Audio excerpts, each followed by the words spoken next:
สบายดีมาพบกันอีกแล้วเนาะกับข้าพเจ้าคำลาวงวิหารเทคนิคของบริษัทกิจสาฟ้าพัฒนาใน2-3วิดีโอที่ผ่านไปเราก็ได้แนะนำเบื้องต้นของเครื่องบันทึกเงินสดการขายมอดวิดีโอนี้เราจะมาแนะนำการกวดเบิงการขายของพนักงานเช่นการรายงานของกระแจ S หรือว่าหมวด X หรือว่าการรายงานของกระแจ Z สำหรับเจ้าของส่วนว่ารายละเอียดจะเป็นอะไรนั่นกระแจ S สามารถกวดเบิงรายงานอย่างแน่พิมพ์รายงานอย่างใดแน่จะสรุปรายงานประจำมือแบบใดและเจ้าของห้างจะกวดเบิงการเคลื่อนไหวของพนักงานขายแนวใดเพื่อว่าให้ข้อมูลมันตรงกันกับการขายตัวจริงและการรับเงินการมอบเงินต่างๆเนาะส่วนรายละเอียดจะเป็นแนวใดนั้นเราจะไปแนะนำวิธีการใช้งานกันเลยสำหรับการกวดเบิงรายงานการเงินของกระแจ S ในโหมด X สามารถปฏิบัติได้คือหมุนกระแจไปในตำแหน่ง X ระบบจะบอกให้ใส่รหัสพนักงาน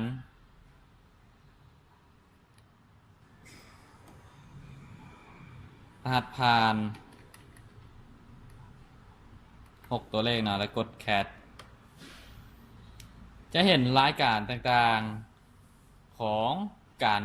รายงานการเงินซึ่งมีอยู่ทั้งหมด16รายการในโหมดของกระแจ X เจ้าของห้างสามารถกำหนดสิทธิ์ได้ว่าจะให้กระแจ S รายงานการเงินได้ในรายการอย่างแน่โดยปกติแล้วกระแจ X จะสามารถโดยปกติแล้วกระแจ S สามารถกวดเบิ่งรายงานการเงินได้อย่างเดียวเนาะเฉพาะของพนักงานนั้นๆก็คือ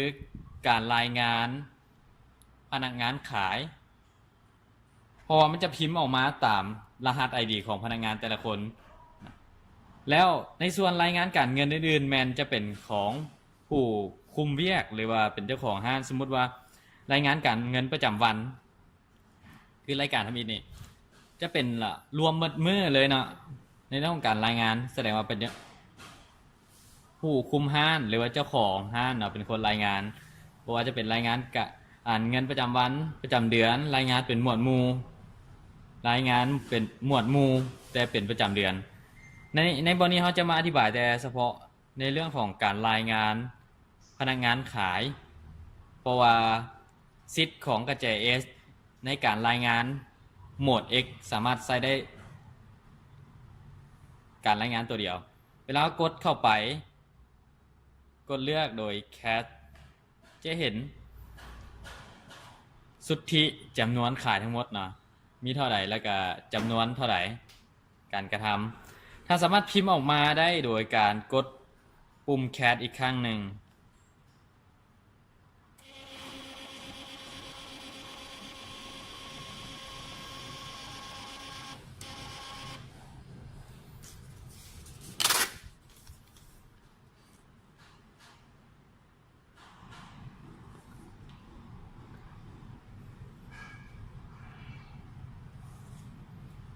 นี่จะเป็นหน้าตาของรายงานพนักงานขายเป็นมือเฉพาะ ID ของไผมันจะเห็นมีรายการต่างๆเนาะสุทธิมีทรงเงินคืนยกเลิกมีส่วนลดค่าบริการเพิ่มราคาลดราคาเงินสดเข้าเงินสดออกมันจะรวมให้ด้านเทิงเลยนะว่าเท่าไหร่คือสุทธิ40,708,745นะจะมีบัญชีนะท่านสามารถกดย้อนกลับโดยกดปุ่ม Subtotal ส่วนรายการต่างๆที่บ่เกี่ยวข้อง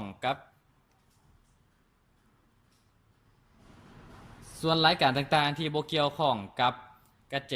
S ข้าพเจ้าจะบ่แนะนำเนาะข้าพเจ้าจะแนะนำรายการทุกรายการนี้ต่อไปเนาะเป็นของกระแจ Z สำหรับการรายงานอื่นๆที่บ่เกี่ยวข้องกับกระแจ S ข้าพเจ้าจะบ่แนะนำเนาะข้าพเจ้าจะแนะนำให้เฉพาะตอนอธิบายกระแจ Z สำหรับการอธิบายเกี่ยวกับการรายงานของกระแจ S ก็หมดเพียงเท่านี้เนาะต่อไปข้าพเจ้าจะแนะนำการรายงานของกระแจ Z ว่าสามารถรายงานอย่างได้แน่เนาะสำหรับการใช้งานกระแจ Z เนาะหรือว่าการรายงานของกระแจ Z ท่านเพียงแต่ซุปกระแจใส่แล้วหมุนไปที่ Z ระบบจะบอกให้ใส่รหัสพนักงาน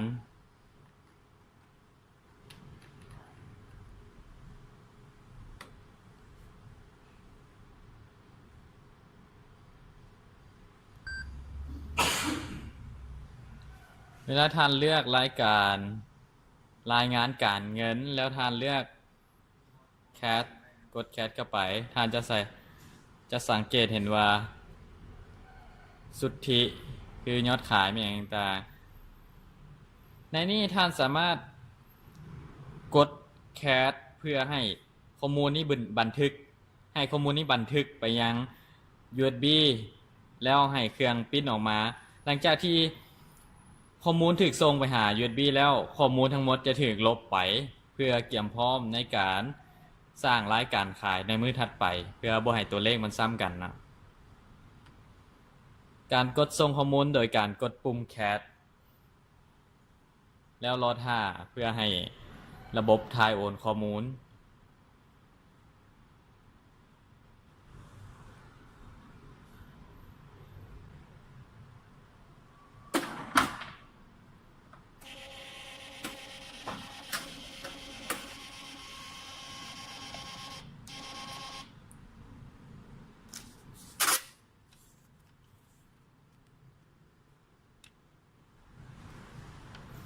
ตัวนี้จะเป็นตัวอย่างรายงานการเงินเป็นมื้อซึ่งท่านจะเห็นรายการเคลื่อนไหวทุกๆอย่างของมื้อนั้นนะ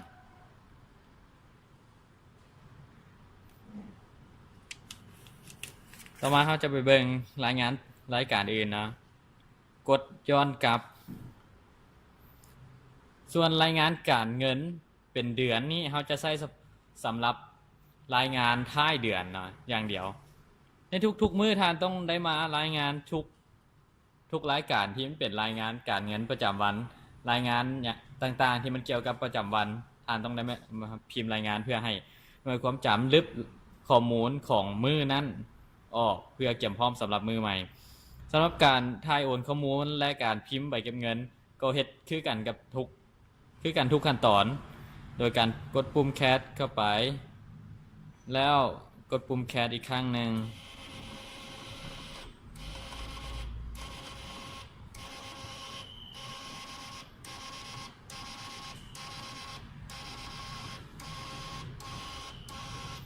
ตัวนี้จะเป็นรายงานหมวดหมู่สินค้าแล้วจะมีรายงาน PLU ประจำวันนะ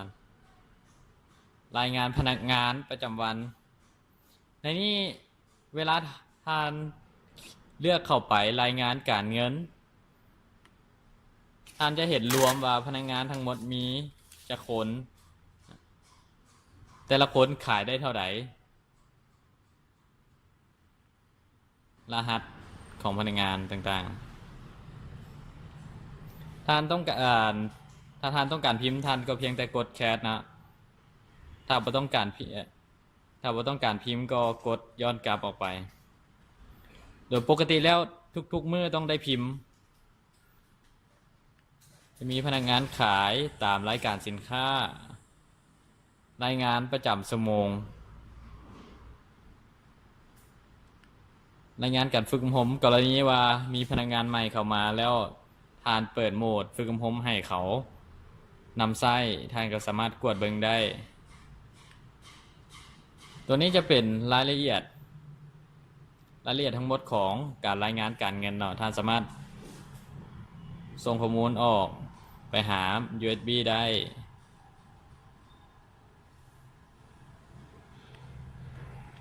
โดยการกดปุ่มแคส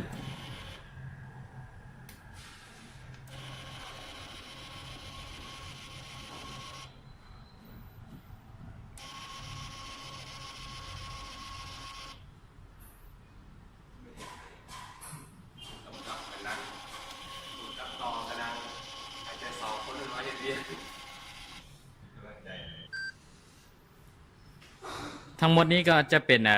การรายงานของแซตท่านต้องจื้อไว้ว่าทุกๆครั้งที่ท่านกดรายงานออกไปแล้วความจำของมือนั้นจะถูกลึบไปฉะนั้นระหว่างมือที่เฮ็ดเวียกท่านบ่ควรที่จะเข้ามาสู่โหมดรายงานของแซตนะเพื่อหยังเพื่อบ่อยากให้ข้อมูลมันลึบแล้วความสามารถของกระแจ Z อีกอย่างก็คือสามารถเข้าใส่โหมดของ X ได้รายงานการเงินสามารถกวดเบิงได้กรณีที่เราต้องการกวดเบิงแล้วบ่อยากส่งข้อมูลออกเราสามารถเข้ามาสู่โหมด X เพื่อกวดเบิงรายงานการเงินต่างๆมันจะมีคล้ายคือกันกับ Z เนาะสามารถกวดเบิงได้ทุกรายการกดเลือกแล้วก็กดพิมพ์